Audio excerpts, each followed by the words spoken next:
Hello everybody, it's Level 4 for the weekly update. A few things today. First off, no videos this week again.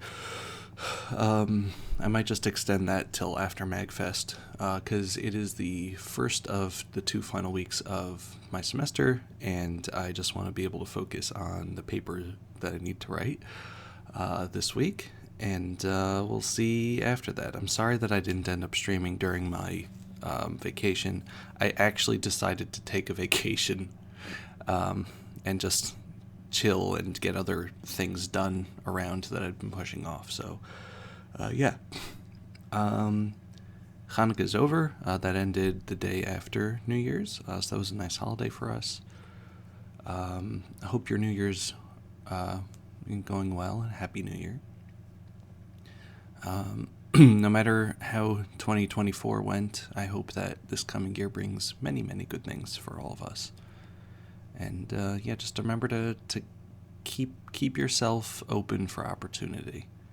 You know, just don't close yourself off from accepting when good things can happen. That's my advice for the new year. As for other things, obviously, I didn't do like a year in review video. Two reasons. One, my dad had to go to urgent care on Thursday.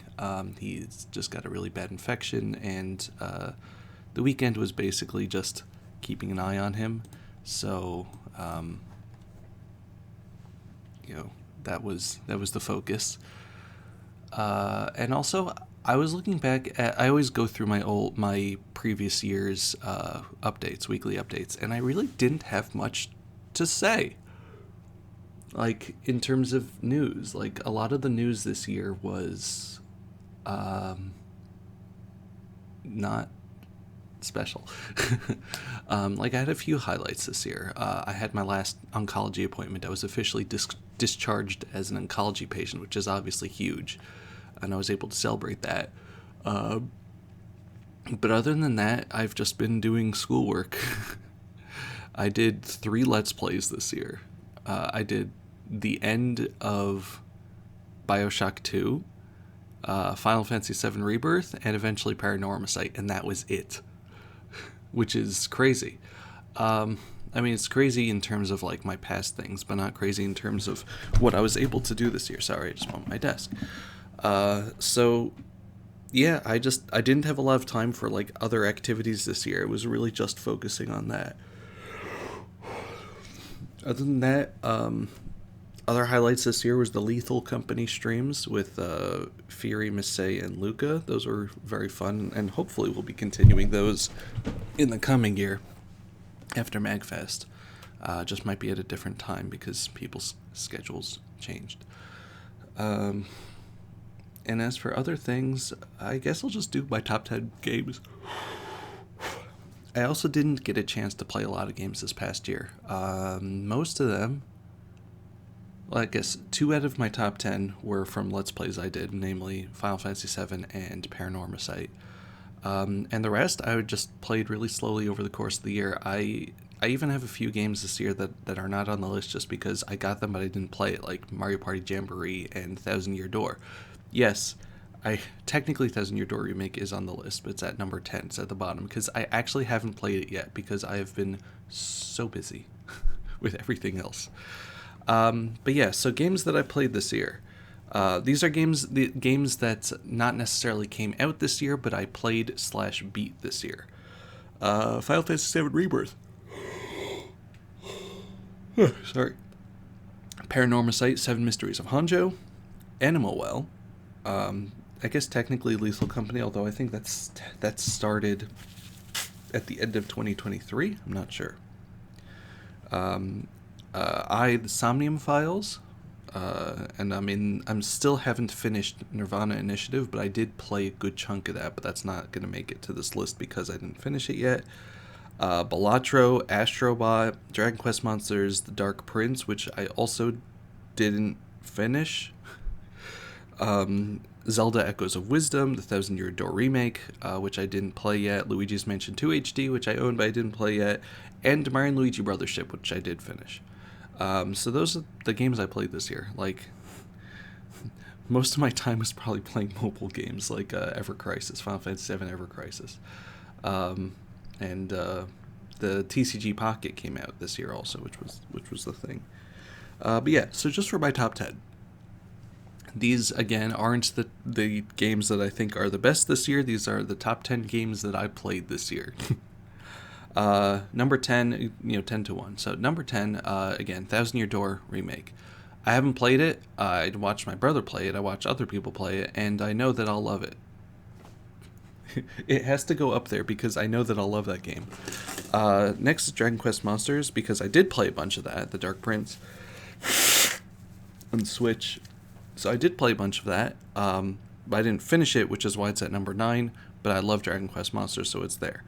Number 8, so 8 to 1, well, I would say 8 to 3 were very hard to put in place, because I like them all, but I kind of had to decide on numbers eventually, so these, being on 8, 7, 6, 5, and 4 doesn't mean that it's necessarily in that order, it just means it deserves to be in the top 10. So number 8, Animal Well, which was a game produced by Big Mode. Was just a very, very atmospheric, cute little game. That's also lower because I didn't actually finish it yet, but I played most of it. You see a pattern here. The other games in the list I did finish, but there's Animal Well was just very, very good, and if you haven't played it, I don't think it's too expensive on Steam. I think it's on Switch also. Number 7 is Somnium Files. The only reason why it's not higher than 7 is because a bunch of other better games were out this year. But yeah, I finished that game and it was wild. The story was wild, and I started playing Nirvana Initiative almost immediately, which was really, really good too. And I'm hoping that when I finish it, it'll make this year's top 10. But yeah, Somnium Files, just very funny, very raunchy, but just has a lot of that humor from the Danganronpa 999 group of writers and directors. I think it's an Atlas game. No, it's Spike Chunsoft, which, yeah, it's part of that weird group of people. Next up, number 6, Zelda Echoes of Wisdom, which, looking at it, like, I really don't think it deserves to be number 6. I think it deserves to be, like, number 3. But again, like, a lot of difficult games this year that came in. But I beat Zelda Echoes of Wisdom. I played through it. I 100%ed it. So fun. Just very cute. I love the design of the game, the way that you work with the things the echoes that you make, and the story is fun, and everything was just really, really good. It was a very, very fun little experience, and just a pleasure to play. Number 5 was Paranormal Sight: 7 Mysteries of Hanjo, which I actually completed twice this year. I played it at the beginning of the year, and then I Let's Played it in November, December.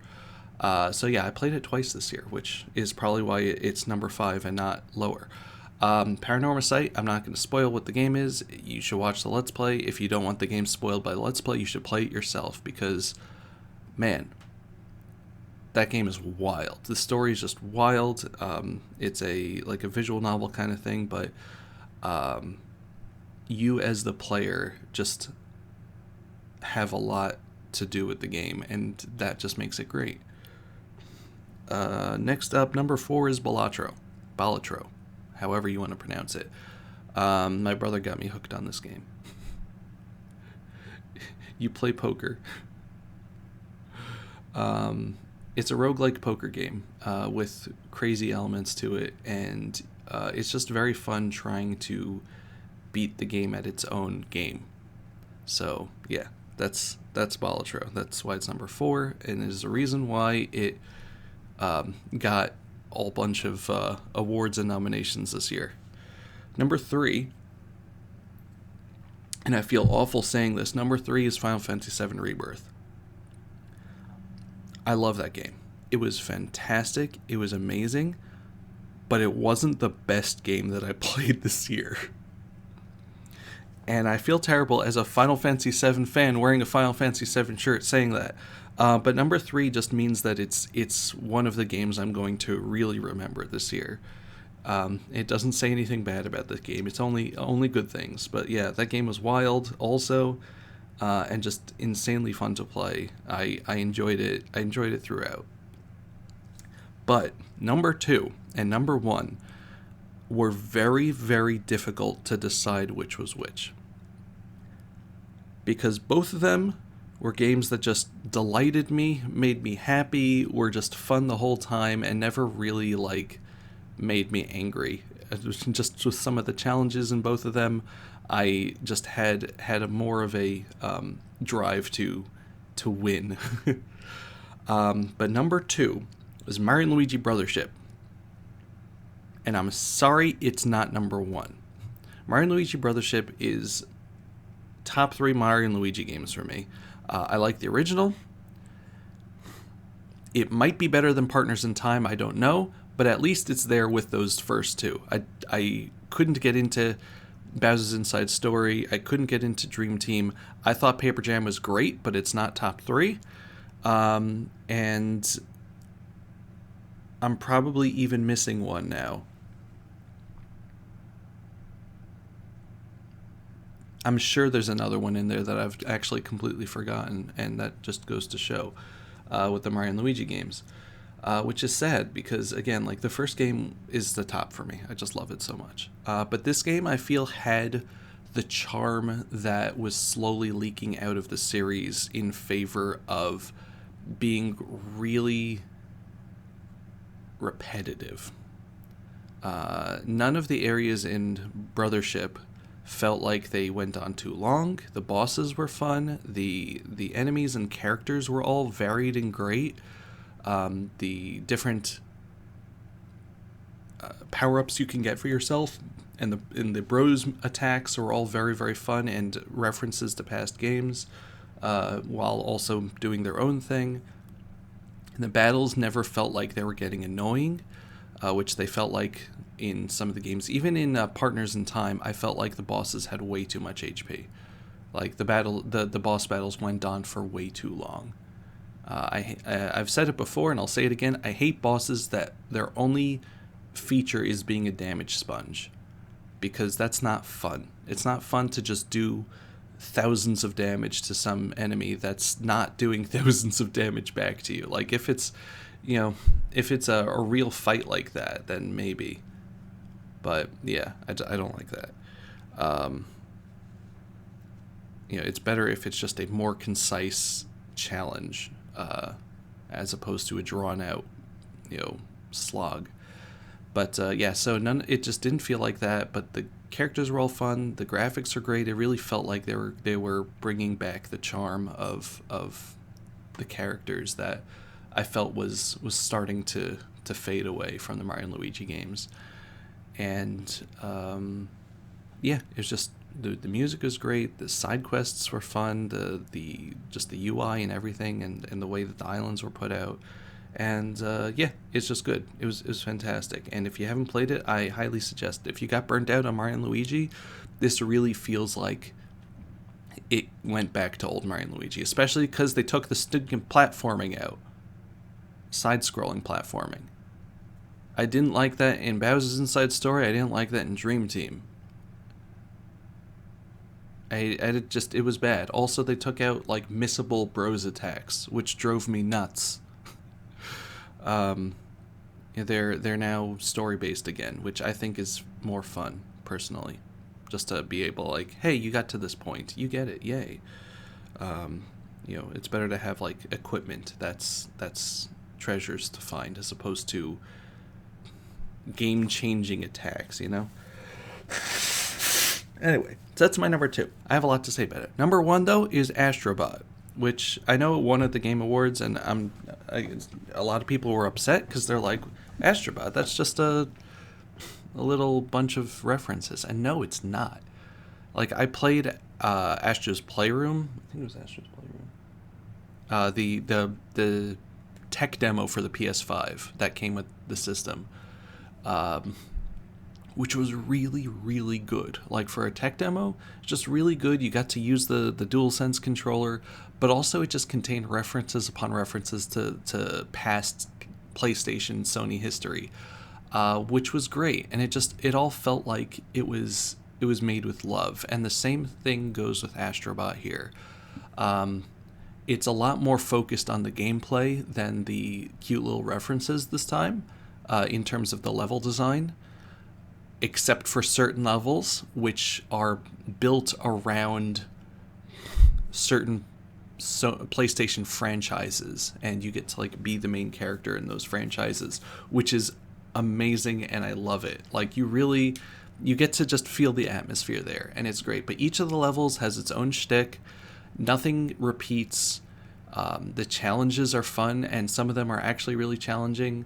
I got the Platinum Trophy in the game, which wasn't too hard to do.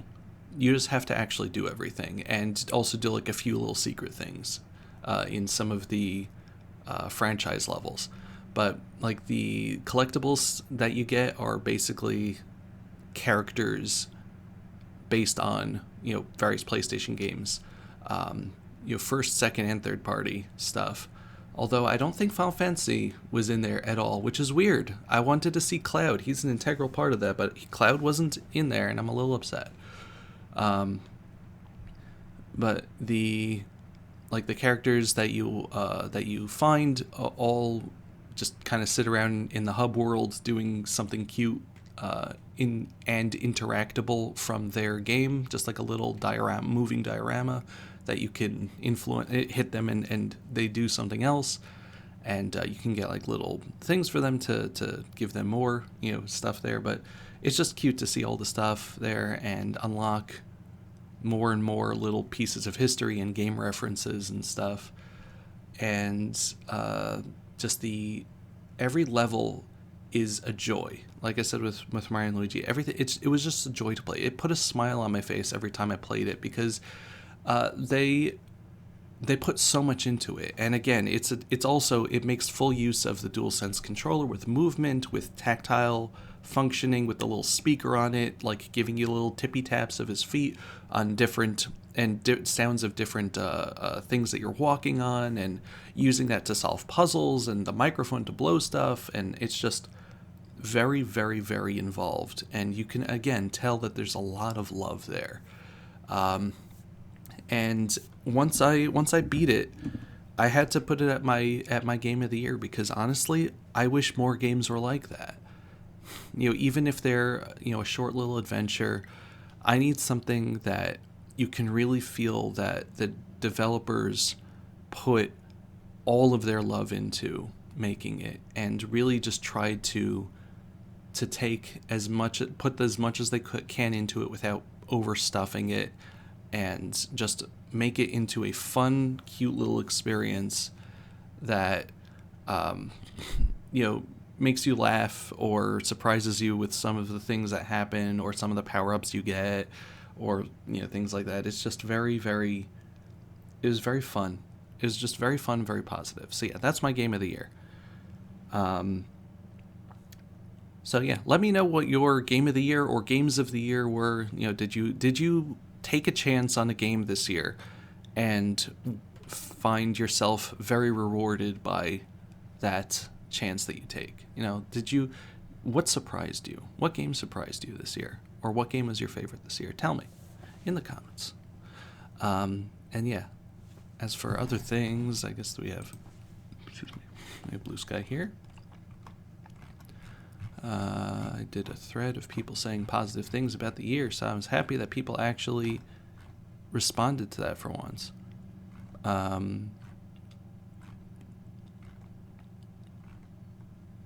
Let's see, anything else this year? I don't think I really said anything else. So, yeah, that's going to do it for this update. So once again, Happy New Year. And remember that any day that you decide to make a change can be your personal New Year. It doesn't have to be January 1st. It could be January 2nd, 3rd, or even December 31st. All the way through. So, yeah, just keep it in mind. It's never too late to start. And thank you, as always, for being you. Thank you for doing the little and big things for the people around you. And here's to 2025 for all of us. Goodbye, everybody. Bye-bye.